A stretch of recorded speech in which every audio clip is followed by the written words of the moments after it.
Hey there, and welcome to I Reckon I'll Read It, the podcast where two Okie gals talk books, share recs, and don't hold back on their mighty big opinions. I'm Beccah. And I'm Summer. We're so glad you're here. Go ahead and grab some sweet tea, get cozy, and get ready for some good old-fashioned book talk.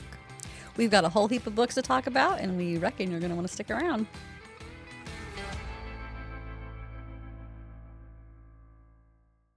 Episode 12. Yes. Season 2, though. Mm-hmm. If you think of it that way. I don't think I really think of it in any way that makes sense, so that didn't make any sense either. But actually it did, because I've seen you try to keep count of how many episodes that we've done, and yeah, you don't nail it every time. I don't. Yeah, so we're just going to say episode 12. Okay, but it's your brain that decided we're going to do season 2, but episode 12. And yeah, it made sense in my head. Okay, so I need the structure. Don't know why I got aggressive about that. I don't actually really need that kind of structure, but listeners, it felt right. What you don't know is we argue off mic constantly. Yeah. We argued about how long milk should be set out on a counter earlier, and I would just like it to be known that I was correct. And I'm mad because I was wrong. But and she also doesn't like milk, so I don't know why she's so invested. yeah. I also don't really like milk, so the fact that we had this conversation at all. But it's nice now that we're telling the listeners, and they're not even going to hear it because it all happened off mic. Right. I mean, technically it happened on mic, just off episode. I think you just want to fight with me tonight. I do. I'm feeling, what is that, combative?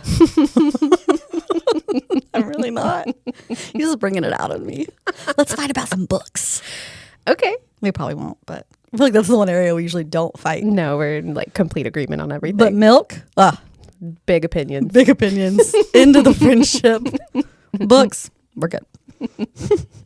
Well, Beccah, Yes. we've been talking a whole lot of nonsense. We have.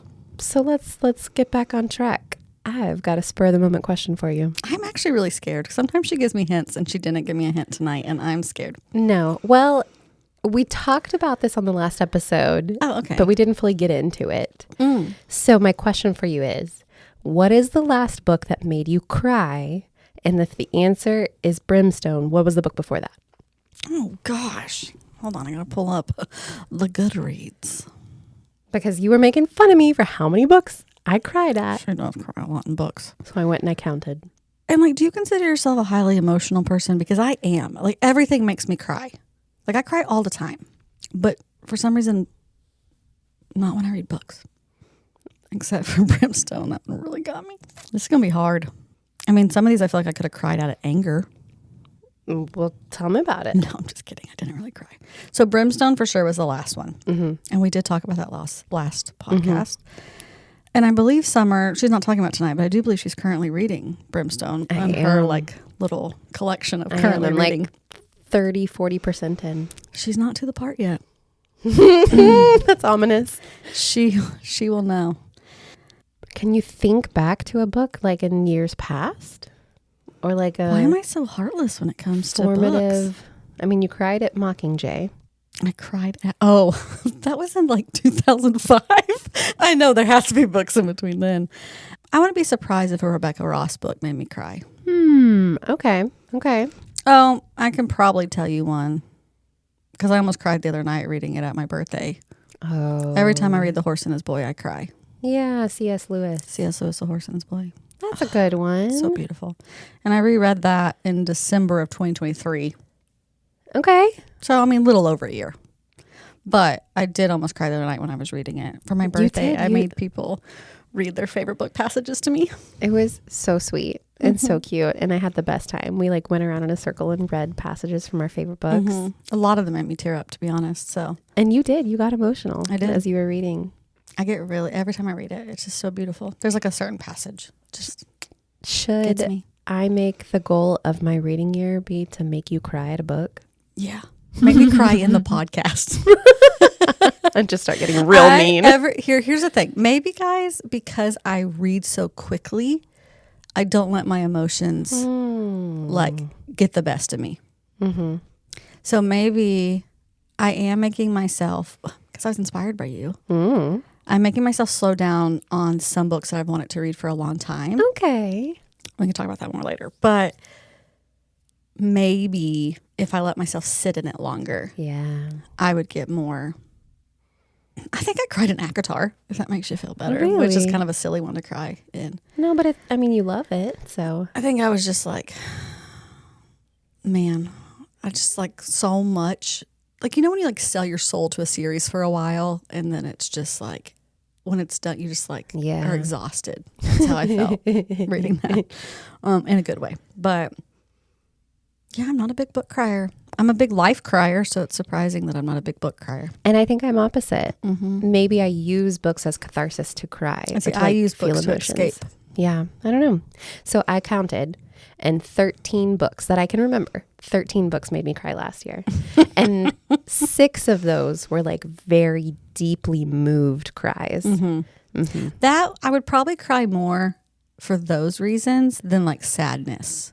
Does that make sense? Like if a book, sometimes I cry because it's so beautiful. Some of the ones that weren't like very deep move. What am I trying to say there? That moved you. That moved me deeply. Some of them were like Brene Brown books. Like that feeling of being seen or like releasing shame.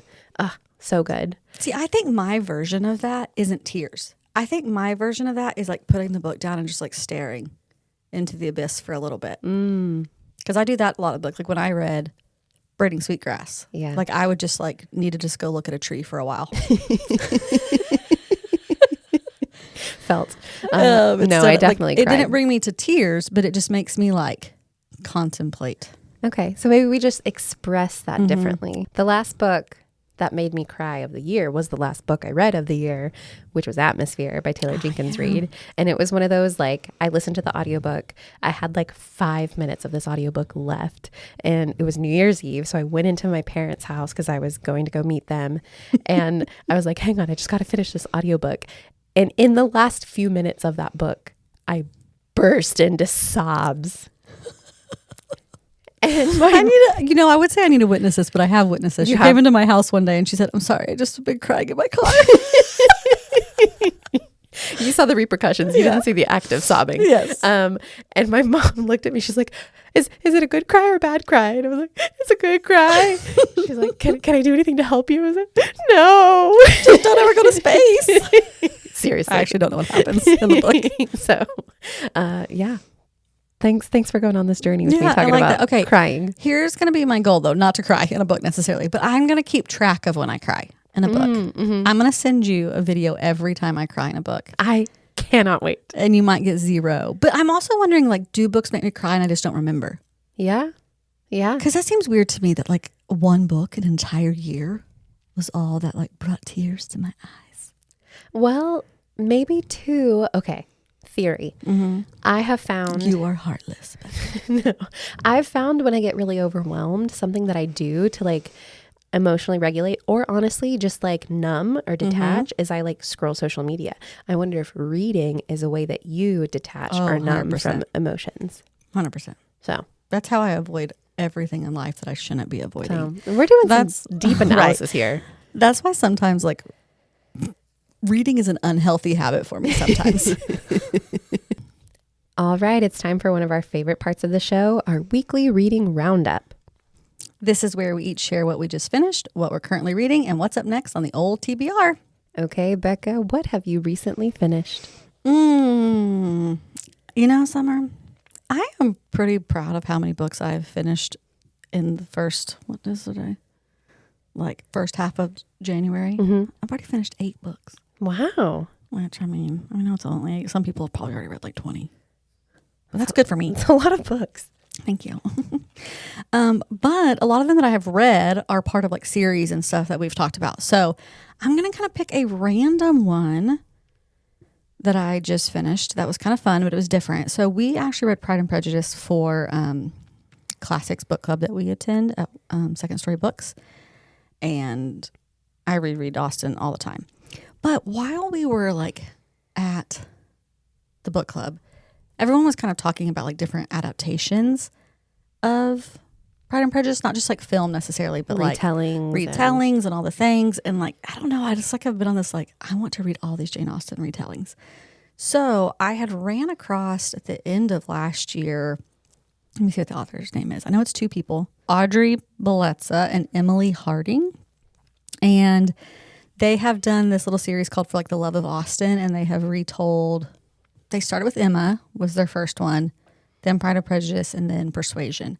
And I read the Persuasion one at the end of last year because I had I was just driving through the night and I found a quick book that was available, and I was like, I'll listen to it. It's Jane Austen retelling.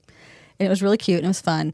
So then we read Pride and Prejudice. I was like, oh, I'm going to read that one. So, and one of the questions at Pride and Prejudice book club, sorry, the Classics book club, said that weird, was, do we think that like Mr. Darcy can be adapted into like a modern setting? Like what would that look like? And I was like, I'm going to read that book and I'm going to find out. So let me read the summary. Okay. What is it? What's the title? Oh, sorry. Guess we got to start there.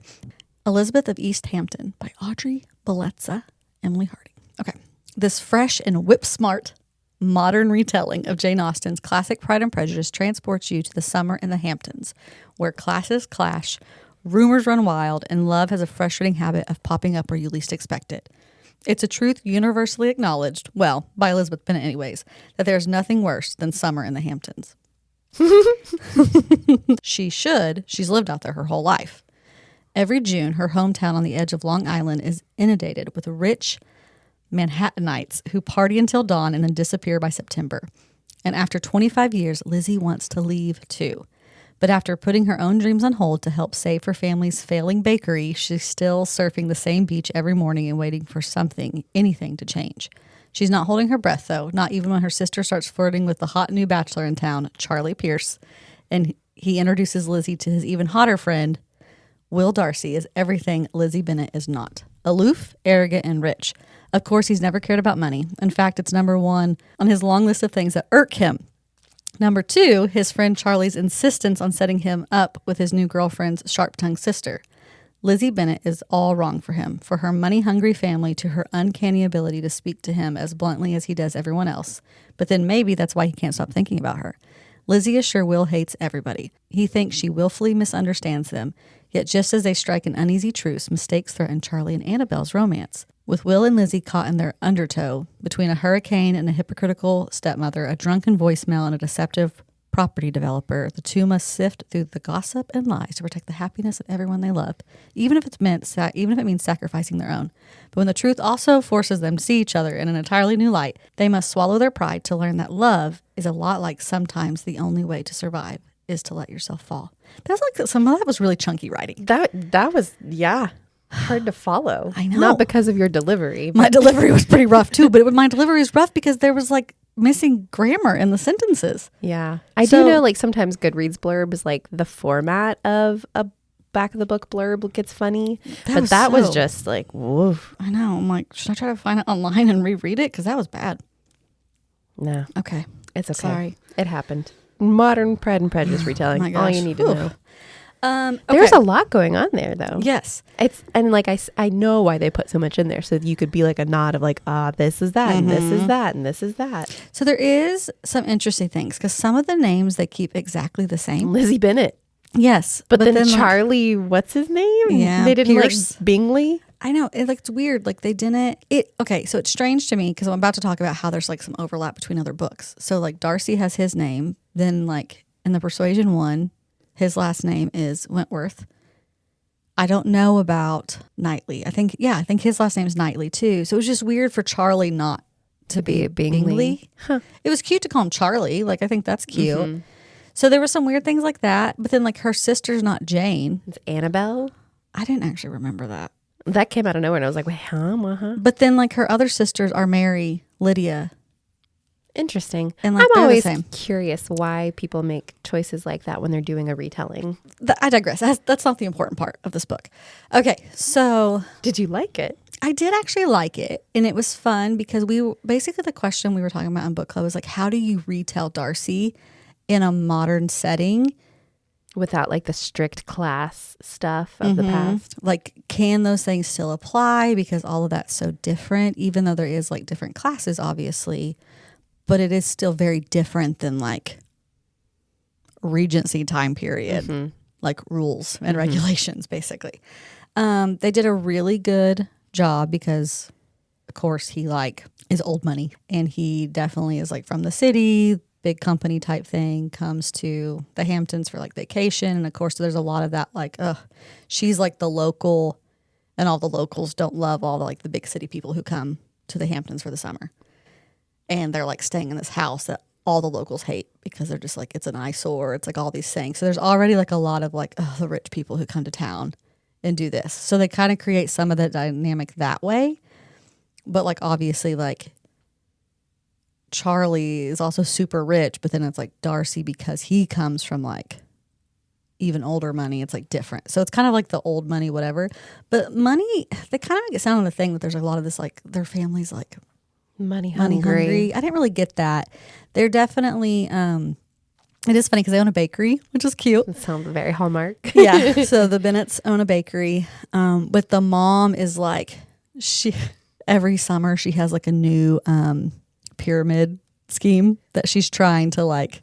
That's funny. Yeah. So it's like things like that. So it's like, yeah, that like is so funny. What would a modern like Mrs. Bennett do? She'd be in pyramid schemes. She'd be in pyramid schemes, and it's so funny. It sounds cute. It's very cute. I will say, I thought they modernized Darcy really well because they still really capture his like resistance to her, but it has nothing to do with money. Like it doesn't have to do with her class necessarily. It's like different things, and a lot of it's his own baggage and like some like the grief and all of that. Because I mean, it's the same like in the book, like his parents are dead or whatever. And so there's a lot more about him that makes him standoffish that has nothing to do with like, oh, your family wants money. Because he doesn't even really care about her family in the book like he does, or sorry, in this book like he does the original.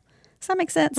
So they had to create different tensions, but I thought they did a really good job modernizing him. Most interesting character of the book, and I think this will shock people who are Pride and Prejudice fans, is Mary. What? Right. Most interesting. She is great. In like I cannot tell you because it's so, like she's so much more integral to the plot. Really? Mary deserves that. She does deserve it. So she I really kind got of the short stick. I know. So she's still the same. Like she's very like they almost make her kind of like emo a little bit. Like she's like just moody and like emotional, and like she does like to be by herself and so she still feels like Mary, but like she is so integral to the plot. And I thought that was so fun. Very fun. So would you recommend it for fans of Pride and Prejudice? I would. And I think that people are really going to like it because of all three of the books that are out. They overlap in the sense that like Knightley and Freddie Wentworth are in this book. What? Because they're all friends. So the guys are all friends because they're all like business guys who've like worked together and done all these. Interesting. Yeah. So that's they're fun. in it. They're in it. And so like Emma is in this book too. Huh. Freddie is not with Anne yet because that book hadn't been, because that's book 3. But that is so fun. I reckon I'll read it. Yeah. So I thought those were the best parts of it was the overlap between the two characters, or like between like the guy friends, because none of the girls know each other. They all like kind of meet through the guys. And so I thought that was fun. That's cute. So yeah, you should read it. I reckon I will. It's cute. All right. What did you just finish reading? Okay. So what I finished, it's actually number 2 in a series. Okay. And probably important to read in order. But this one is The Bone Thief by Vanessa Lillie. Does that ring a bell? No. I mentioned it in passing on the podcast months ago when I mentioned that this author was coming to Best of Books in Edmond for an author talk for the release of this book, and was going to be like interviewed by Lou Berney, who I had read his book. Okay, well, I remember that. I didn't know that. Yes. I wouldn't have recognized the name. So The Bone Thief by Vanessa Lillie. This is number 2 in the Sid Walker series. So let me set it up for you. Okay. This is like mystery thriller kind of. So it's called The Bone Thief. It kind of clues you in there. Okay. When a native teenager vanishes from her small town, a place with dark ties to an elite historical society, archaeologist Sid Walker is called to investigate. From best-selling author Vanessa Lillie. In the hours before dawn, at a local summer camp, Bureau of Indian Affairs archaeologist Sid Walker receives an alarming call. Newly discovered skeletal remains have been stolen. Not only have the bones gone missing, but a native teen girl has disappeared near the camp, and law enforcement dismisses her family's fears. As Sid investigates both crimes, she's drawn into a world of privileged campers and their wealthy parents, most of them members of the Founders Society, an exclusive club whose members trace their lineage to the first colonists and claim ancestral rights to the land, despite fierce objections from the local tribal community. And it's not the first time something or someone has gone missing from the camp. The deeper Sid digs, the more she realizes these aren't isolated incidents.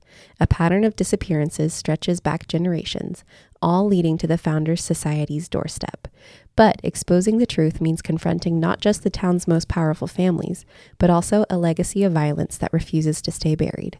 From the national best-selling author of Blood Sisters, a Washington Post Best Mystery of the Year and Target Book Club pick, comes a new Sid Walker novel that proves the sins of the past are destined to repeat until the truth is finally unearthed. Get it? Because she's an archaeologist.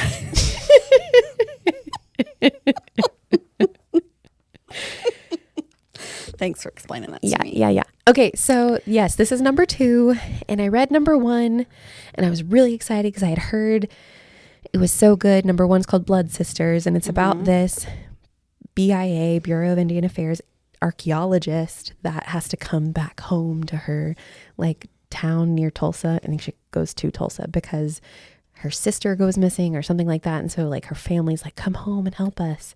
And while she's there, she has to confront like her past, where when she was a child, there was this like tragedy where her best friend was killed. Okay. And she like still feels guilty about how she couldn't save her because they were children. I don't know, all this stuff.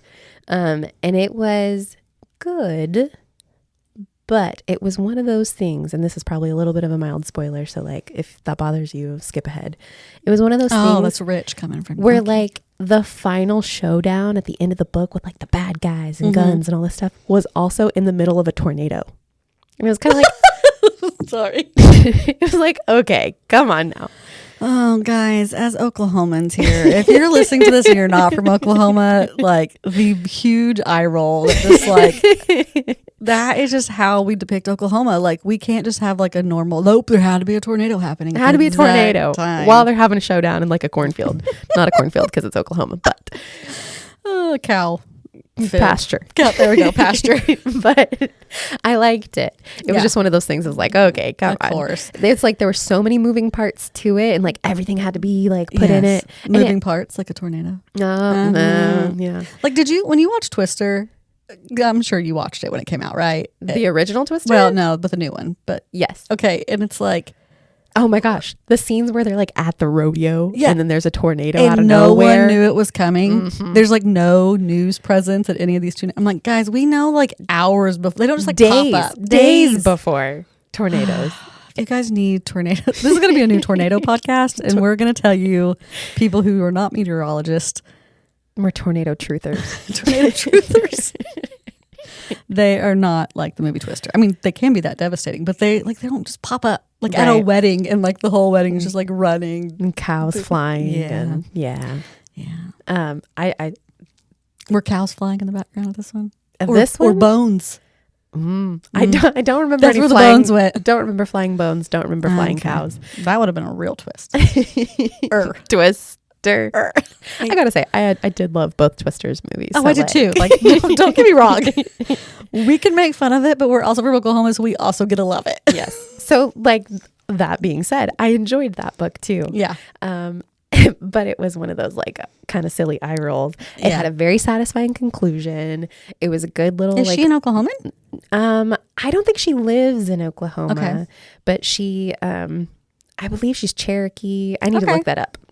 Here, I'll look. But I heard this new one was coming out, and I was like, oh yeah, I'll read that. I read the first one, and there is a lot of carryover in like Sid Walker, the main character's personal life, into like that this name. It's kind of a good name. Into this like second novel. So like a lot of what happens to her personally in that, because like a lot of it is very personal stuff, and around that central mystery in the first book is relevant to this one, but the mystery of this book is different. Okay. And I loved this book. this book too was so good. Okay. It was like the writing itself was elevated, the plot and mystery, there was still kind of a lot going on, but it was so good. And it had like a lot of little things that just like, they're just things that I love, like stuff about the Revolutionary War and colonialism. Like, I don't know why that's like a thing that always interests me. Yeah. And there was like a secret society and like, is there corruption? It goes all the way to the top and like all this stuff. So those were all parts of this mystery. And I think that's why I enjoyed it as much as it. And like I said, it just felt like the writing was elevated. Did you find an answer? Yeah, sorry. She is Cherokee. Okay. She was born in Miami, Oklahoma. Miami. Yeah, sorry. I said it like how it's spelled. But if you're from Oklahoma, it is Miami, Oklahoma, which is pretty small. Yeah, pretty not a big town. Local author. Whoop, whoop. She currently lives in Rhode Island. Okay. So, and that's true to the character too, because the character lives in New England. And that's why this mystery is set in New England. Yes. Okay. So you liked it. What did you rate it?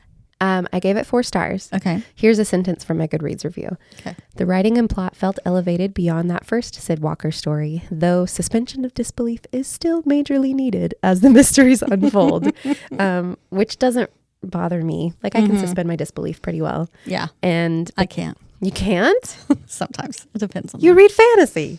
Yeah, but that's because it's... What about magical realism? I think if it's like I know it's supposed to have that element, it doesn't bother me. But if it's like doesn't feel like it's needed for the book, then sometimes it bothers me. Okay. Like the time travel stuff. Like I'm just... Okay. Like the time travel is not what bothers me. It's like I can't take my mind out of that would not work out. Mm-hmm. Like I'm okay with the time travel. I'm not okay with the story plot around the time travel. Okay. So like I have a hard time if it's supposed to be like I'm supposed to be reading this like modern thing and it's real life, then all of a sudden there's just like this weird like element. I don't know. Okay. I don't know how to explain what I'm saying. Okay.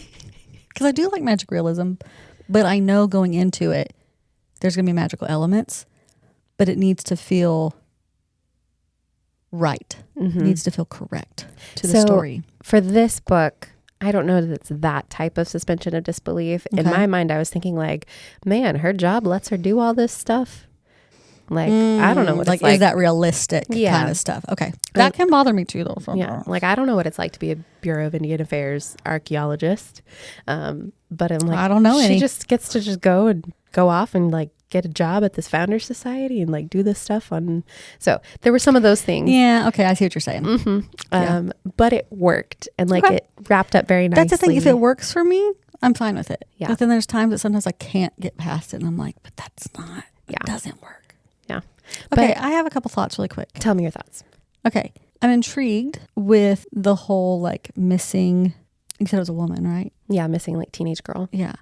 Which is a very big problem in Native American communities. Missing and murdered Indigenous women.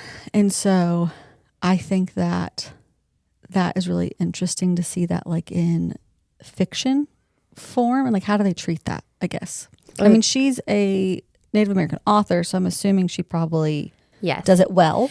And so these books are also set in like the earlier 2000s. Okay. So it's now we know, you know, just how systemic, how epidemic it is, all of these MMIW things. But back then there wasn't a lot of attention on that. Yeah. And so it's kind of in that place where like people aren't quite yet caught on to. And so she's an investigator looking for missing women and like kind of letting people know like, hey, this is a big problem. We should look into this. So it's a bit of like, it might take the reader that has less knowledge of that kind of stuff kind of on that journey of introducing it to them too. That's why when you started reading the blurb, I was like, oh, that is so interesting. I don't know if I haven't read anything or I didn't even know of any books that dealt with that in this type of like way, if that makes sense. Beccah, you've got to read Angeline Boulley. I know. And I even said too in my Goodreads review for this one that this story specifically felt like the grown-up version of Warrior Girl Unearthed by Angeline Boulley, which is her second novel. So do Angeline Boulley's books have like missing There's like girls and stuff like that. Mm-hmm. I said that in a weird way, but you knew how I meant it. Like, yes. Okay, because that whole thing is very heartbreaking and interesting to me, and there's not enough awareness about it. Like the amount of like young Native American women that have gone missing and we have no clue and things like that is way higher than if you're like guessing a number. You're like shocked sometimes when you see the actual number. Yeah. So I don't think, I mean, I've heard you read like the blurbs and stuff, but I don't think I ever put it together in that way. Like how it was written in this.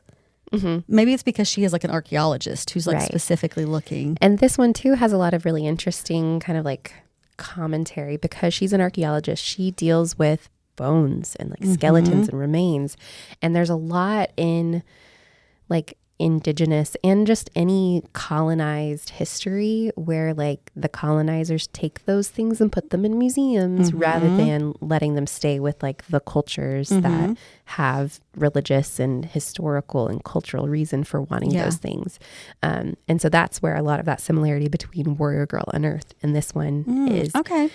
Because they're also kind of set around the same time, where NAGPRA is the acronym. It's like North American.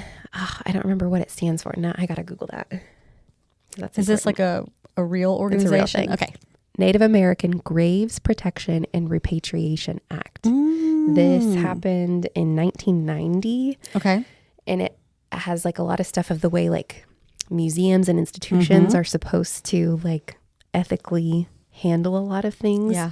This book is set in like 2006, maybe. It's like early 2000s, and like it's still a problem even then. But I mean, Sid Walker, kind of still a problem. Well, today. Yeah. Yes, yes, it is. Yeah. Sid Walker, the main character, is kind of going through a bit of like an internal struggle of like, my job is to unearth bones.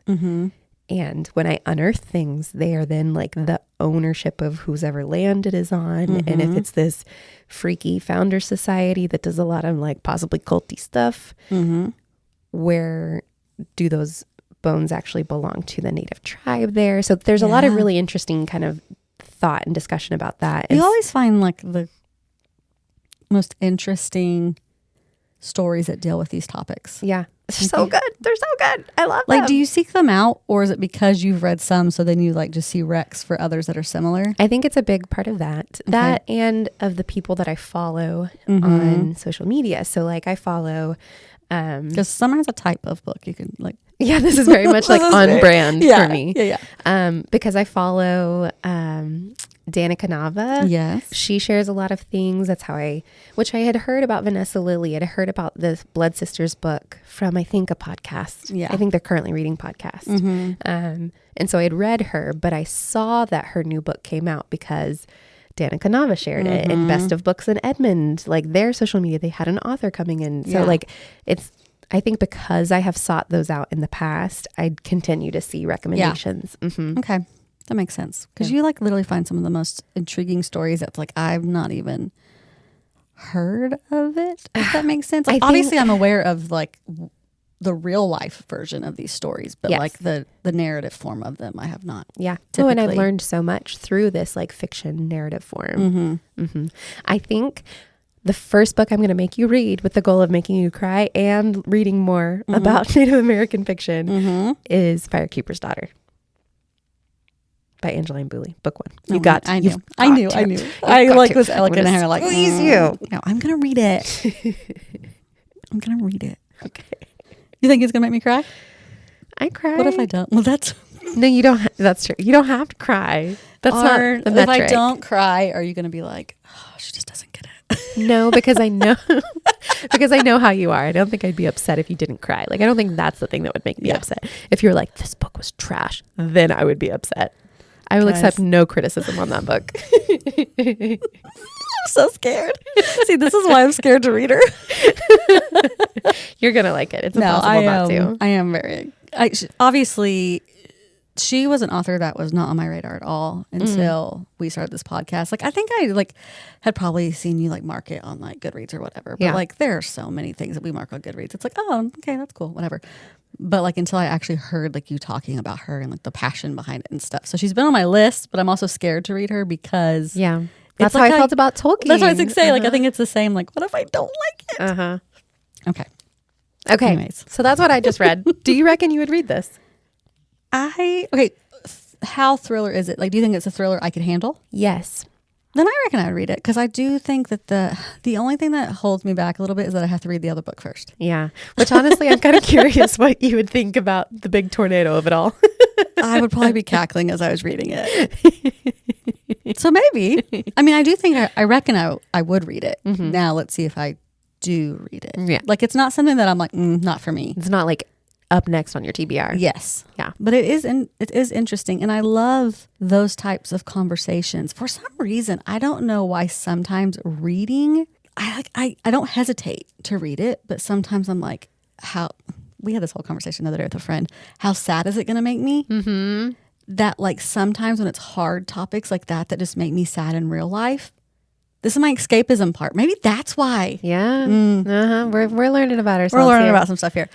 Is that like sometimes I resist books like that because I don't want to be sad, because I'm already sad about it. Yeah. Does that make sense? Yeah. So it's a book like that I'm like, ooh, I'm so intrigued. But then I'm like, but I'm going to be so depressed after I read it. I don't know that these books are necessarily depressing. Okay. They're more like, I've never thought about that. Okay. Versus like, oh my gosh, I'm devastated.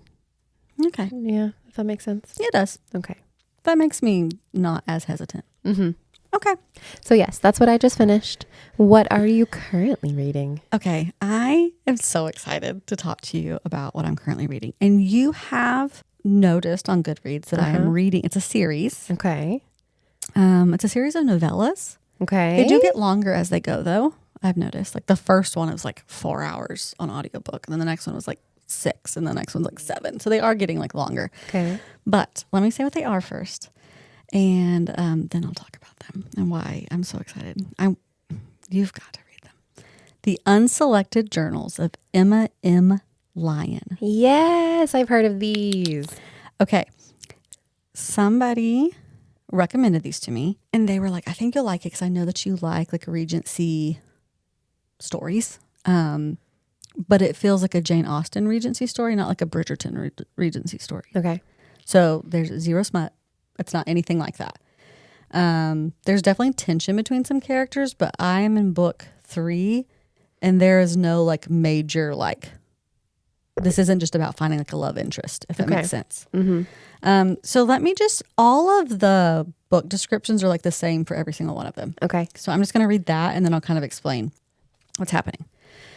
Okay. So this is the book 1, but I think again, I'm pretty sure they're all the exact same. Okay. I've arrived in London without incident. There are few triumphs in my recent life, but I count this as one. My existence in the last 3 years has been nothing but incident.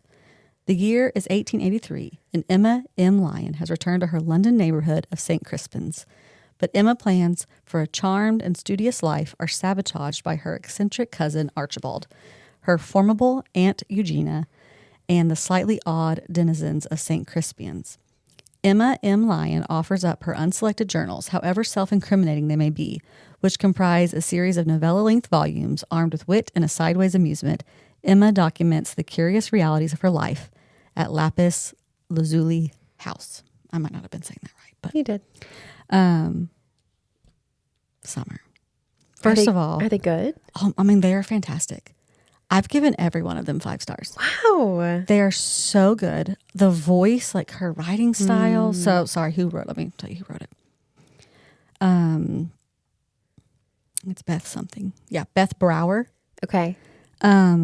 See, I had never. When was the first one published? Because I had never heard of these until like 2 months ago, and now I've seen them everywhere. They're so good. And I had never heard of them till like literally last month. So the first one was published in 2019, but I wonder there's 8 of them. Mm-hmm. So I wonder if like the newer ones might be more recent, and so people are like, going back. They are short and sweet. Like I like that they're just like novella length because I can finish one in a day. But I mean, like they're still like not. Like a 6-hour audiobook. It's still pretty chunky, but like when you read it at double speed, that was a flex right there. When you read it at double speed, you can finish one in a day. But I've already been looking into like buying the set because I want physical copies of this. They're really pretty too. They're beautiful. The audio is incredible. Okay. Good to know. Because today, I didn't know you were going to talk about this. Today, I saw that they were on Kindle Unlimited and I like downloaded the very first one onto my Kindle. You need to read it. I mean, literally, you could listen to it like tomorrow. The whole book one, because the book one's the shortest. I literally think the audiobook was like 4 hours. And is it like journal entries? Yes. So that's what I was going to say. It feels very epistolatory, which you will like because it is journal entries. She is so funny and witty. I love seeing like a woman of that time period who is like, she feels like if we had journals from like Elizabeth Bennet, if that makes sense. So they're like cute. She says what she's thinking because it's all in her own journals. Voicey.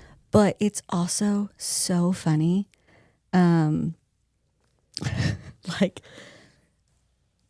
when after our program, I am going to, okay, never mind. I'm not, cut that. All right. So they're so good. You will love them. One, you literally the other day told me I want something Regency. But it's a different kind of Regency because she's not, I mean, she might be attending things, but she's not telling us about them in the moment. Yeah. They're all reflections on stuff. They're all like, because she's not of the highest class, she's more like her cousin is the one who's like, you're going to be her, like with her all the time as her companion as we're trying to find her a spouse. So she's like at all the things, but she's just really annoyed she has to be there. Yeah. But I think you'll really like them. I'm on book 3. I am flying through them. They're so fun. Oh, I 100% reckon I'll read them. I think you should start it like. Maybe I will. I need something joyful right now. Maybe we should listen to a clip on the way. Okay. I love it too because like there will be sections where she's like at the end of every book she's like she wants books but she only has like one book to like her own because there's a reason she had to like get rid of sell her like dad's books and all these things. But so she has like one book and at the end of book 1 it's like Emma M. Lyons current library and it's like the one book and then at the end of the second one it's like current library and it's like 2 books. It's cute. And so the way she documents things, and then at the end of each book, I don't know why I think this is so cute. The entire like author's note at the end, you know how like the authors like thank other people. It's Emma. It's her writing it, and she'll be like, I don't know why Beth decided to share my journals, but because she did the bubble, and she'll talk about Beth, but it's Emma doing funny. it. It's so good. That's funny. That's like an Anthony Horowitz thing. I loved it. I really love it. I think you'll love them. It's witty. Like I could recommend them to anybody. If you like Regency time period, even if you're not like, oh, is it going to be the language or whatever? It's super simple to read because it reads like journals. There are some interesting characters. Like I want to know who this person is. There's a Duke that comes into book 2 and I don't know much about him. So anyways. Very cute. Very cute. Interesting. So there's an interesting like gothic feeling to it a little bit. Oh, you know, I'm going to eat that up. I know. Yeah. I may have made it just sound weird to some people, but I promise it's not weird. Like it feels like you're reading Austen with a little gothic flair. It's so good. Okay. What are you currently reading? Okay. So it's funny that you brought a Regency story. Did you find one? Are you reading one? I'm currently reading one. She literally just told me the other day that she wanted a Regency story. And I found me one. It is also a book 2 in a series, but it's not one that you have to like read in order. So I am currently reading Isabel and the Rogue by Liana de la Rosa. Let me see the cover. It is the sequel to Anna Maria and the Fox. Yes. Which I have that book. You do? But I've not read it. See, I read it years ago. I don't remember hardly anything about it, but I gave it 5 stars. Okay. And so I was like wanting something like historical romance. And this was available on Libby and was like, I'm going to do it. So I just recently started it. I'm not too far in. I think I'm only about like 20% in. Okay. But it's cute so far. And it's also giving me some like Bridgerton vibes. And the new season of Bridgerton is about to come out. But it's not European, is it? Okay, let me read it. Okay. Okay. I'm so excited. When a Mexican heiress I knew it wasn't European. Defies Victorian society to protect her country. A British war hero makes it his new mission to protect her. I'm already in. Okay. Isabella Luna Valdez has long since resigned herself to being the forgotten Luna sister. But thanks to familial connections to the Mexican ambassador in London, Wallflower Isabel is poised to unearth any British intelligence hidden by the ton that might aid Mexico during the French occupation. Though she slips easily from crowded ballrooms into libraries and private studies, Isabel's search is hampered by trysting couples and prowling rogues, including the rakish Captain Sirius Dawson. Sirius Dawson. As a covert agent for the British Home Office, Sirius makes a game of earning the aristocracy's confidence. He spends his days befriending foolish politicians and seducing well-born ladies in order to learn their secrets. But after he spies a certain sharp-tongued Luna sister lurking in the shadows where no proper debutante should venture, it's clear Sirius is outmatched, outwitted, and soon to be outmaneuvered by the one woman he can't resist. Their mutual attraction is undeniable, but when Isabel discovers a private correspondence that could turn the tide of political turmoil in Mexico, she's willing to do whatever it takes to protect her country, even if this means ignoring her heart and courting danger. Doesn't that sound so cute? It is cute. So is it the sister of the first book? Yes. Okay. So it's like the three sisters traveled to Victorian London for reasons. So the first book was Anna Maria. This one is Isabel. And the next one, I'm assuming, is, I think, Gabriella is the youngest. And so this is like the bookish, kind of like quiet girl. And so because she's... Just like me. Well, the quiet one. I'm just kidding. Because she's bookish and quiet and people don't really pay attention to her, she becomes a spy. What? Plot twist? Yes. So like they're Mexican heiresses living in London. And so she's like around all these ballrooms and things. And so she starts like listening in on conversations to see if anyone has intelligence. Okay, I can see the Bridgerton vibes you're getting. Okay. And so I'm only like 20% into this, but already there's been a scene with a hot air balloon, which is like season 3 of Bridgerton. Both to do with Penelope. Yes. Yeah. So far it's real cute. It's fun. And it's like a little bit more substance than just like a regular historical romance because it has that element of like cultural identity. I was gonna say, I like that it's like mixed culture too, because a lot of our Regency stories obviously are European. Right. And so that's really interesting because like she is a Mexican woman in London and like what's the date, did they say? I believe it's the late 1800s. It doesn't say in the blurb, but I'm pretty sure it's like 1860s. I mean, if it's 1880s. Regency, it wasn't that long of a period. Yeah. Late 1800s. Okay. But it's really cute and fun so far. And like, I love a good historical romance where they're like so well matched and like wit and like, but they can't be together because of all of the constrictions of the society and all the things. And so. I reckon I'll read it. Yes. Well, because I bought the Fox one, whatever that one was called. Anna Maria and the Fox. And it's been on my shelf. I just haven't made it to it yet. And I saw it the other day when I was like moving some things around because I had like packed up all my books for Christmas and I was putting them all back up. And I was like, oh, I forgot about that. I need to read that. So it's funny that when you flipped it over and I saw the cover, I was like, oh wait, that looks very similar. The cover art's really, really good. They're I like the cover vibrant art. And yeah. So I'm enjoying it so far. I love that. Look at us with our Regency stories. We never do very that. Different, but while we're talking about the differences, I don't remember if Anna Maria and the Fox was spicy. Like, I don't remember if there were scenes. I feel like there was probably at least one, but I don't remember. Yeah. And obviously I'm only so far into this one, so nothing has happened yet. Yeah. But it does like hint that he is a rake. And he has like a past and he seduces widows to get their information kind of a thing. So I wouldn't be surprised if this one was like a little spicier than Emma M. Lyon. Well, and I think it's because even though they're both Regency, they are different styles. Like obviously this is like the like modern romance Regency where we do, which I mean, come on guys, those things were happening in Regency time period, even though we try to be like, oh, shocked. Like, no, Oh yeah. Those things were happening. But the Emma M. Lyon definitely reads more like Austen. Like that's the feel you get. Like you feel like you're transported to that world. Not so much like this, like with the Bridgerton and like all that kind of stuff. So it's like they're both Regency, and I love both of them. Like I love a good Bridgerton novel. I'm sure I will love these, but they're definitely different styles of Regency novels. So I kind of like that we have both. Yeah, that's fun. But it's fun.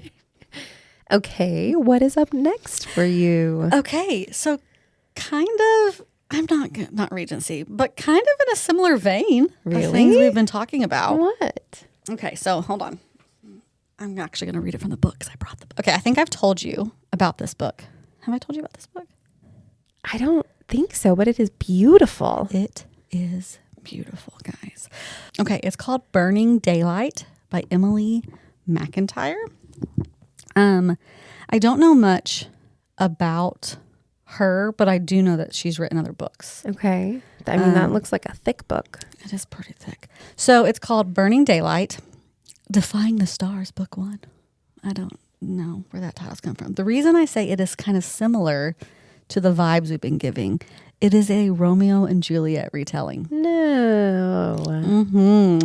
Guys, this book is just gorgeous. Like literally it has sprayed edges and it says, "You, Juliet, are the sun." And it's like sunset colors. It's so pretty. Okay, so let me read the blurb. I mean, I really hope they don't die at the end of this. Spoiler to Romeo and Juliet if you've never read it. I'm going to be so ticked if I read this chonker of a book. Okay, let me read the blurb.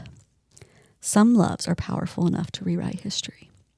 Juliet Calloway lives in a world of luxury, legacies, and lies. The daughter of Rosebrook Falls' most powerful family, her life is a crafted performance and she's tired of being polished to perfection. Roman Montgomery doesn't exist. Not officially anyway. He's a shadow, a hidden weapon, the secret heir to an empire soaked in danger and the generation's old feud. When their paths cross, sparks fly. No names, no past, just reckless smiles and a chemistry neither of them can shake. Roman is charming, mysterious, infuriatingly flirty. And Juliet, she's simply his. When Roman is called back to claim his place in the Montgomery Empire, the truth crashes down. Their families are sworn enemies, and Roman's very existence is a threat. Their love isn't just forbidden, it's impossible. Now every kiss feels like a betrayal, every stolen moment a risk. In a town built on secrets and blood, their passion might just be the most dangerous thing of all. Huh. So, just a little Romeo and Juliet. Cute. So fun. Well, probably not cute. The Capulets and the Montagues, the Calloways and the Montgomerys. Roman instead of Romeo. I also I did flip through it. I am going to guess it is very spicy. I don't know yet. Okay. But just flipping through it, like the first day I got it, I opened it up and the page I looked at on had so much language. And I was like, okay. Good to know. So I think it's going to have a book that's going to have, maybe just like if you are interested in a good Romeo and Juliet retelling, since I haven't read any of it yet, maybe just look up some things like that before you get into it. Because I'm just guessing it's spicy, but definitely know a lot of language and things like that. And like when I say like it was one page, like I think I saw the F word like 6 times on one page. Oh, wow. Okay. So I think it's like, oh, okay. And it could just be one character. Like I have no idea. Yeah. But there might be some things without knowing much. Yeah. Before you pick it up, listeners, you might want to look into. So I feel like it's kind of out of character for me and that I don't like tragedies. Don't like when like people die. I'm going to guess I don't die. Well, I love Romeo and Juliet. Oh, it's so good. It's so good. You want to know how I found out about this book? It was the author was basically starting this big like publicity stunt kind of thing on Instagram where she was saying that this company was like stealing, they were mad that she like used a town name and like all these things. I don't even remember. This was like months ago when I saw it. But when I first saw it, was being shared everywhere and it was like, I'm calling them out, like they're trying to blackmail me, all these things. And there's like this, it was the actual author. And she was like, I'm not going to let people do this to me. And it doesn't look like she's acting. It looks like it's very real. And then like the more I was like, wait, what? And I'm like clicking around. I'm like looking at all this stuff, trying to figure out what she's talking about. It's all like the plot of the book. plot of the book. Uh-huh. So like the company that she's like saying was blackmailing her is like the company in the book or whatever. I've seen that stuff before. And so that's how like I found out about it, because people were like sharing it and doing all these things. And I was like, what is this? And so like I'm like, and I was like, oh my gosh, it's Romeo and Juliet, and the cover's beautiful and like all the things. I've seen a lot of those where it's like some kind of post and someone's like, oh my gosh, listen to what this guy did. He did blah, blah, blah, blah, and blah, blah, blah. And like, that's the premise of the book. Yeah, And exactly. it's like, it sounds like someone's telling a personal story. Can we talk about how there's a can of spray paint on this cover, which I love that there's going to be some type of graffiti happening in it. Can we also talk about how beautiful this man is on this cover? He's got cheekbones that could cut you. Oh my gosh. I could just put him on a biscuit and eat him. I don't like that. He is gorgeous. This airbrushed man on the front of this cover is so beautiful.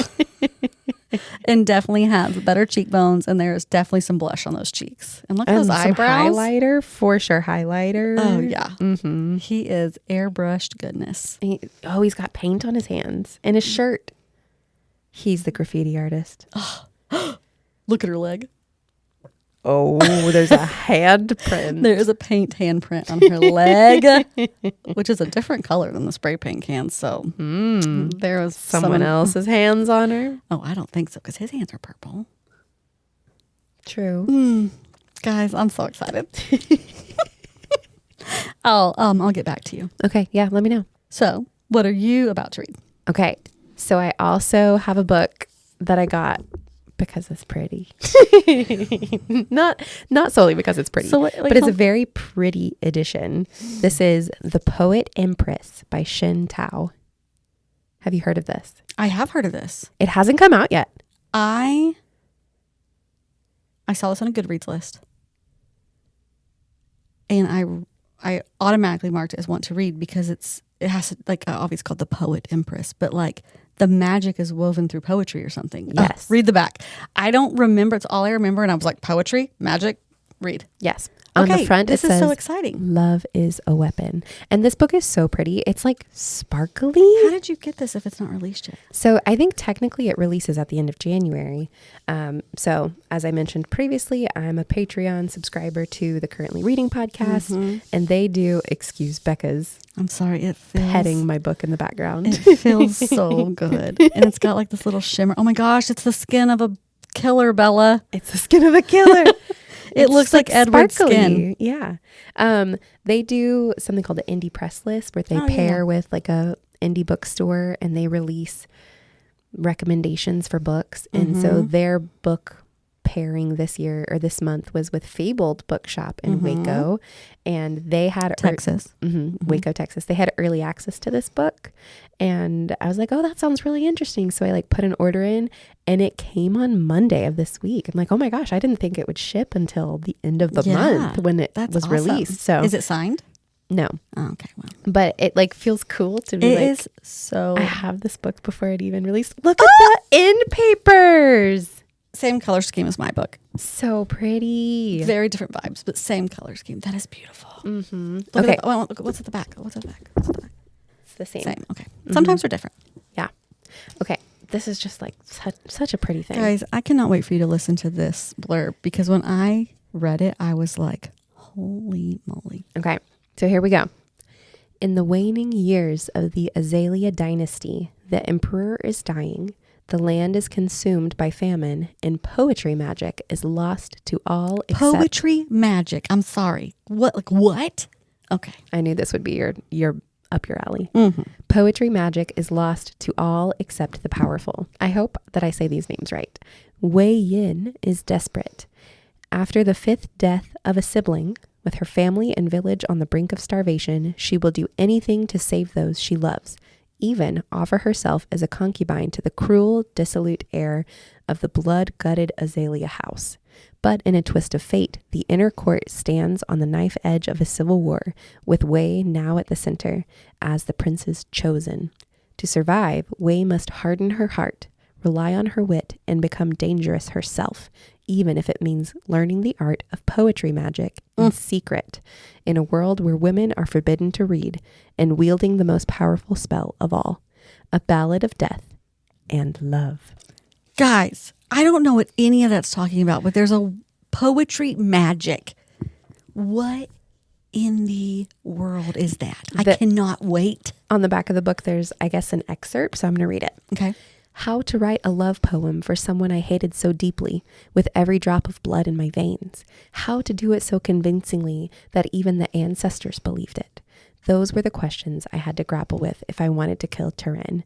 Questions that had no easy answers, but I had to find them for both my own survival and the nation's, and I had to find them fast. Sounds so good! Guys! And there's like rose gold edges. I'm just obsessed with this. And Elizabeth Barnhill, who's like the book buyer for her Fabled bookstore. Oh, yeah, say the author, by the way. Shin Tao. Elizabeth Barnhill made it sound like the publishers thought this is going to be like the big fantasy release of the year. So we'll see. Guys, we're going to see what poetry magic is. I am so excited. Okay, first of all, I love unique magic systems. I'm a fantasy reader. I love a unique magic system.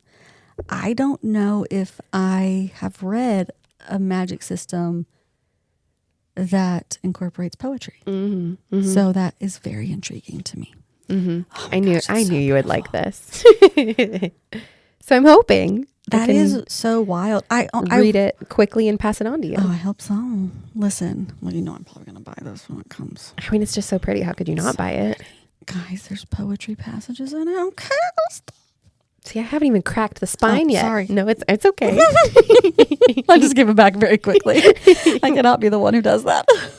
I don't think you're actually going to crack the spine. I just want to see the poetry. Where is it? Well, I saw like 2 of them. Oh, you guys hear those pages? Because they're crisp. Because they're painted. Yeah, because they've not been opened yet. Wow. Okay. We can stop looking at this. No, we can't. Live on recording. Guys, airtime. The cover. I mean, obviously, are we in?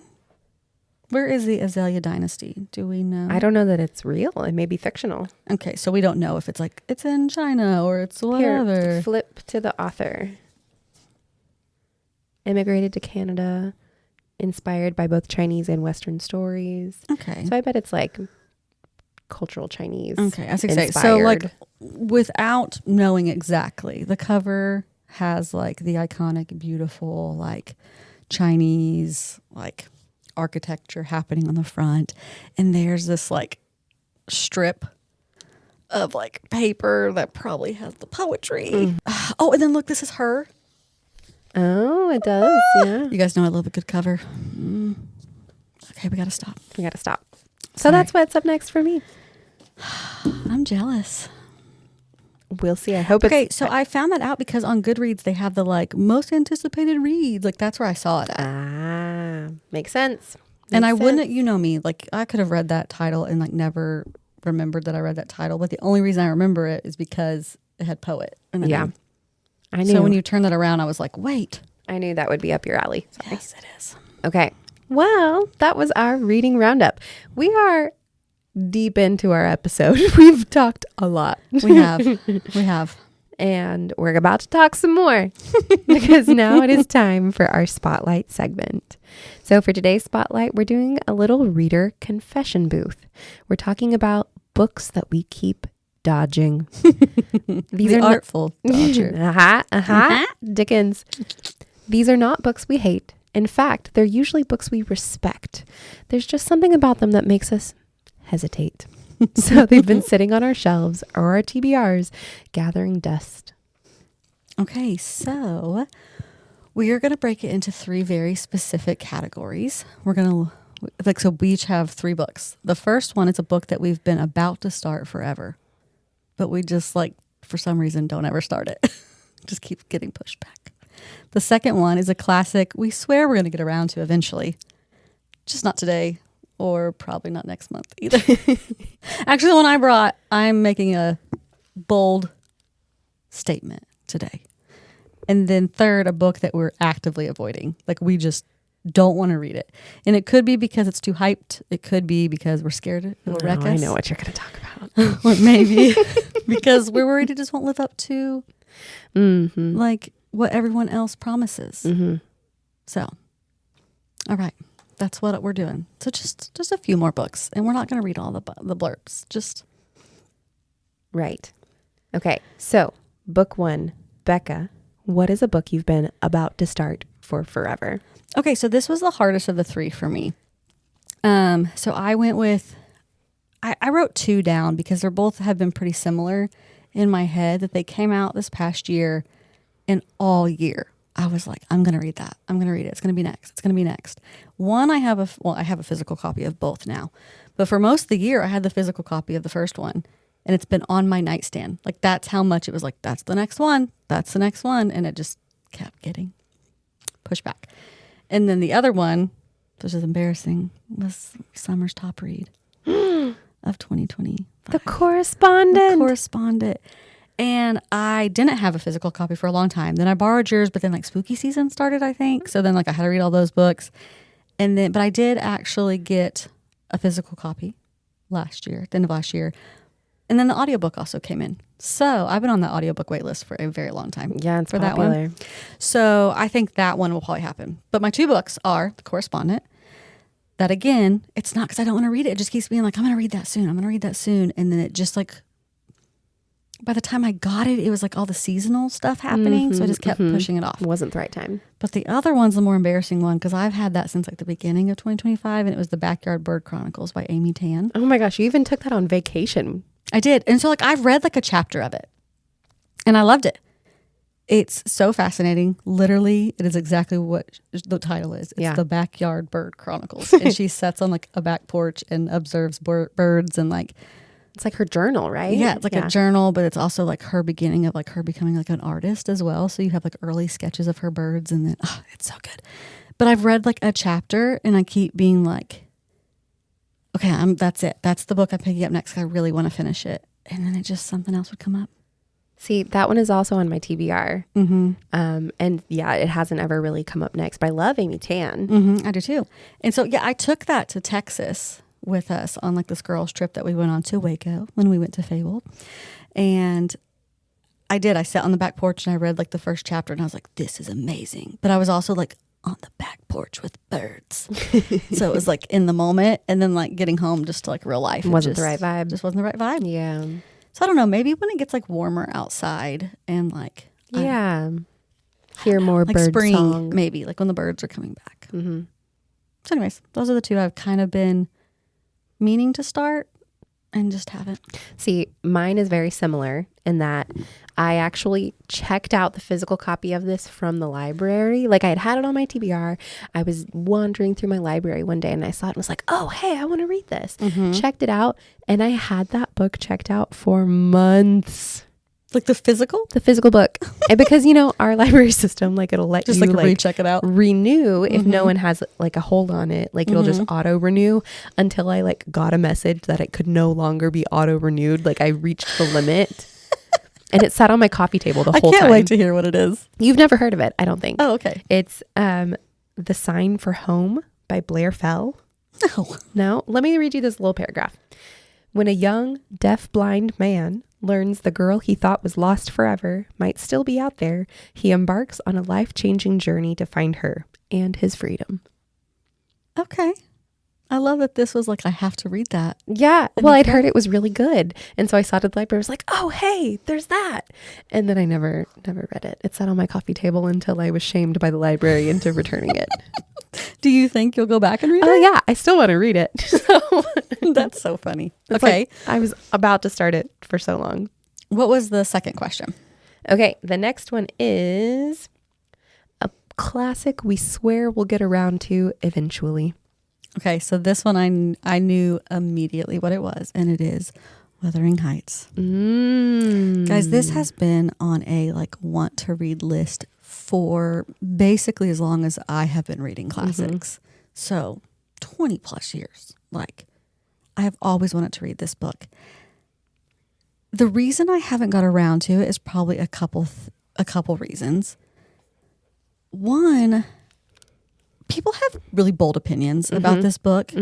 And I hear very mixed reviews. Some people love it. Some people hate it. I know he's like tortured, but not even always like the tortured, like male that I love. Like, it's like, what kind of tortured is he? Yeah. I know it's kind of like obsessive a little bit. And so like, I don't think there's like a fear of reading it, but I think there's always just been like this a little bit of an intimidation to it.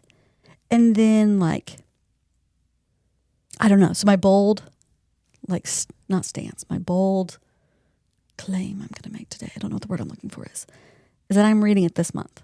This month specifically. This month. January 2026. Yes. Okay. It's actually in my bag. Or it's right here. Oh, right you have me. it.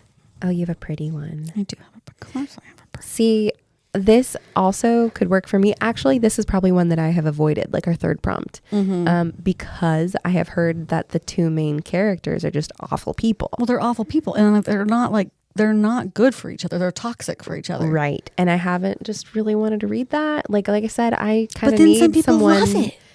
I kind of need someone to like root for. So I know. That's why I feel like it's not that I haven't wanted to read it, but there's just this thing about it that intimidates me. Well, the new movie adaptation is coming out, and a lot of people have a lot of opinions about Margot Robbie and Jacob Elordi. And so like, I really want to read it because I also want to have opinions and like know the discourse. So listen, I have committed to reading this with some people. With some people. Well, I was gonna like name names, and then I was like, "That's weird. These people don't know them." So I was like, "You know them, but." I would also like to read this one this year. Okay, like you should read before it this the month, movie comes out. Because you were there when I was talking about like the curriculum. It was like the Bronte curriculum. We talked for about the it first, at Classics Book Club. So it's like the first 3 months. Someone had like made this like Bronte curriculum where Wuthering Heights was January, and then I can't remember. But see, I almost said Jane Eyre for this book. Okay, well, I think Jane Eyre is like either February or March. Because do this challenge with me. Let's do it. I could be persuaded. I don't like how persuaded. She just said. So I tried to read Jane Eyre once way back in the day before I listened to audiobooks, and I listened on a podcast where it was like chapters, and I didn't speed it up, and it was like played out of order sometimes. So I never finished Jane Eyre. Let's read the first sentence. But I always like, plan to finish reading Jane Eyre. I've read Jane Eyre retellings, but I haven't read Jane Eyre. I've never read Jane Eyre either. That makes me feel better. I've watched the movie, and I was so depressed after I watched it. I was like, I don't ever want to read that book. You were depressed? I thought people say it's a great love story. But it's a depressing story. Okay. Well, yeah. Does I got through all the orphanage stuff when I was reading it. So. Yeah, as I say, it's just a depressing story. Yeah. And I just remember being like, well, that was bleak. So, but it's some people's favorite book. Yeah. So I was going to pick Jane Eyre, but that wasn't actually the one that I picked. I for this one, the classic I've been avoiding, or what is this? The classic that I plan to read or would like to read, but just haven't picked up. Eventually get to. Is The Count of Monte Cristo. Oh. And the only reason. That's a good one. Yeah. The only reason I haven't is because it's so long. I would read that one with you. It's like 1,000 pages. But Is it's supposed it really? to be. Yes. But it's supposed to be great. And that's also kind of how I feel about Les Miserables. I would love to read Les Mis. I probably did not say that right, by the way, so don't make fun of me. I'm from Oklahoma. Sounded good to me. It's so long. Yeah. Every time I see it, I'm like, I really want to read that. And I feel like that one too is also probably pretty bleak. Oh yeah. There's not much joy in that book. Yeah. But my only frame of reference for The Count of Monte Cristo is the like 2010s ABC drama Revenge. Did you ever watch that? No, but I mean, I've watched the movie The Count of Monte Cristo. Oh, well, no. This is like a retelling, but it's like a woman. And it was like so good, so dramatic. And I loved it. It was like, wait, this is off The Count of Monte Cristo. I better watch or read the book. And I never have because it's so long. Okay. Maybe I'll look into that one as well. That's never even been on my list to like care about, to be honest. I mean, I thought it was like an interesting, like, oh, that's fun. But not like, oh, I've got to get that one marked off the list. Yeah. I do like a revenge story. You do. I do. Didn't actually. I don't know why I said it like that. Like all she ever brings is revenge stories. It was just on brand. Okay. And third, a book that we're actively avoiding. So what book are you actively avoiding? Oh. Maybe it's too hyped or you're scared. Oh, I'm terrified of it. Beloved by Toni Morrison. Oh, I thought you were going to say Fourth Wing.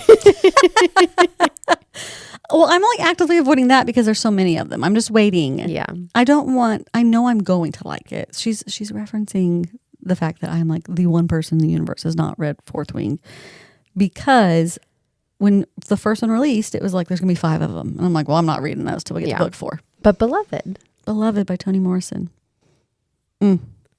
She burned me once. The Bluest Eye, right? Bluest Eye. Yeah. She burned me in good ways. But like, when I say I was depressed for a month because of that book, I don't think I'm exaggerating. Like, that book made me cry. Oh. I like wept almost the whole book, like, because I was just so sad. Yeah. I've heard Beloved is amazing. I have too, but it's a sadder one of her stories, or like a harder one to read. I know it's fantastic. Most people who have read it love it. Like, that's some of their favorite. But Toni Morrison, she's just a complicated author for me because she's so good, but she just knows how to rip my heart out and make me really sad. Mm-hmm. And I haven't forgiven her since The Bluest Eye. So I'm actively avoiding that book. And at my birthday, one of the people who came, that is like their favorite book. They didn't end up reading from that. They read from something else. But he was talking about how much he loved Beloved. And I was like, getting like anxious. I really wasn't. But I was like, do I need to get over myself and read it? Probably. Oh, I don't like how quickly you said that. You don't even care about my mental health. You know I do. Just kidding. But no, like, I just was like, listening to him talk about it, I was like, I know it's going to be so good. Yeah. But I mean, which I know that Sula is not as depressing as the other 2 that I'm talking about. I had resisted reading any Toni Morrison because of The Bluest Eye. I was like, I'm never doing it again. I'm never going to hurt myself like that again. And then I had to read Sula for Classics Book Club. I had to, because I am if it is an assignment that I have to complete, I cannot not do it. So I had to read it. And I loved it. It was so good. I loved Sula too. So, but Sula's not as sad as the other 2. Well, see, reading Sula made me want to read more Morrison. But I also haven't been burned the way that you have. So, but kind of funny along those lines, the first book I was thinking of for this one was Giovanni's Room by Baldwin. You know, I was looking at Giovanni's Room when I was trying to think of, like, look at my books on my shelf and what I was going to answer. And I was like, that's one I keep putting off. Yeah. See, I did not go to book club that month because I just knew it was going to be like devastating, and I couldn't do it at the time. So that's one that I've kind of been avoiding. I was out of town that month that we did Giovanni's Room, which is the reason I didn't read it, because I would have. No, I purposely avoided it. I think I also do the thing that you do where it's like, if I'm going to be emotionally damaged, I avoid it. But in like a different way than you do. I feel like if you probably read Beloved, I think it would like, because I do think it's going to be sad, but I think what wrecked me about The Bluest Eye is why there's a lot of things that I don't think that you would like in The Bluest Eye. Like trigger warning wise. And so like, I think if I would have started with Beloved, like I may have not been as hurt, but it's because I was like cut so deep with The Bluest Eye that I'm just scared of her now. You're scared of her. I am. I'm scared of her. Well, I wasn't actually going to say Giovanni's Room. But that's a good one. My actual answer that I was going to say is Silver Flames, A Court of Silver Flames by Sarah J. Maas. This one ticks me off. I haven't read it. And I don't know that I've been actively avoiding it. I think I've been subconsciously avoiding it. And I've been trying to figure out why. Because I go through little bursts where I'm like, it's time. And I go out and I bought the book. Or I'm like, it's time. And then I like start carrying the book with me in my bag. I'm going to just like start sending you videos that are spoilers. Like, no, like of me, and I'm just gonna start reading it to you. Like I'm gonna read you, like I'm just gonna send you a video of me reading like page 1 of Silver Flames, And then like a week later, I'm going to read like page 2 of Silver Flames to you until I get you where you're like, okay, I'm going to read it. I see. I read the first 4, 3.5. Oh, you got to start over now. Like, no. Oh, the books. I thought you meant like the chapters. No, of no, Silver no, Flame. no. Like in pretty quick succession. And I think I was so sucked into them that I was like, okay, I need to breathe for a second. It's going to be a different character. I can like take a pause, but then I've paused too long. Yeah. And now I'm like having a hard time actually jumping in. So, and it makes me sad. And we've talked about this, not because, to be honest, like, I mean, I like Silver Flames a lot, but what happens in Silver Flames is so necessary for some of her other the rest series, of her universe, especially Crescent City. And so like, I want you to read Crescent City. So you know what? Maybe you should read book 1 of Crescent City, because you don't need any of the stuff in Silver Flames till like book 3. Okay. So then maybe that would make you be like, well, I can't read book 3 until I know what happens. So I would like trick myself into it. Yeah. Okay. I mean, maybe. Because I think you would love Crescent City. See, I'm intrigued by Crescent City because of the way you've described it. Of like some people, some people it's their least favorite. mystery. I loved it. I think you would like the mystery, detective thriller-esque detectiveness of the first one. Well, that was interesting. That was interesting. That were different places that I was expecting, honestly. Books that we've not yet read. We've been dodging. Yeah. And like some of them I have actively, like literally actively been dodging them. And then others it just kind of happens. Like you have these books on your list and then it's like, because we're both such mood readers. Yeah. I think we both have a bad habit because we're mood readers to like get hyped up about a book and then we just skip everything else that's on my list. Because there have been books that I leave the podcast and I'm like, I'm starting that. Like as soon as I finish this one, I'm starting that. And then like I hear about another book in between. I'm like, oh, well, crap, I got to read that first really quick. Yeah. Because I think it would be funny. I think I read almost all the like up next books from the podcast, but I think there were like 1 or 2 that I had said I was going to read up next. And then something shiny came and distracted you. And I'm like, well, crap, I said I was going to read that and I didn't. That should be a spotlight. What did we not read? Not actually read that we had like high hopes to read. Anyways. But it's fun to like look at this and reflect and be like, oh yeah, I want to do that. Yeah. So we'll have to check back in if we read any of these. Can't say I'm going to read Count of Monte Cristo anytime soon. It's chonker. Well, that's it for this episode of I Reckon I'll Read It. Thank you for listening and joining in on our bookish discussions. If you enjoyed our podcast, please take a moment to rate and review us on whichever platform you're using to listen. That will help us grow and find more people to talk books with. And connect with us on social media. You can find us at I Reckon I'll Read It on Instagram. We're going to cut and run. Join us next episode on I Reckon I'll Read It. Bye. Bye.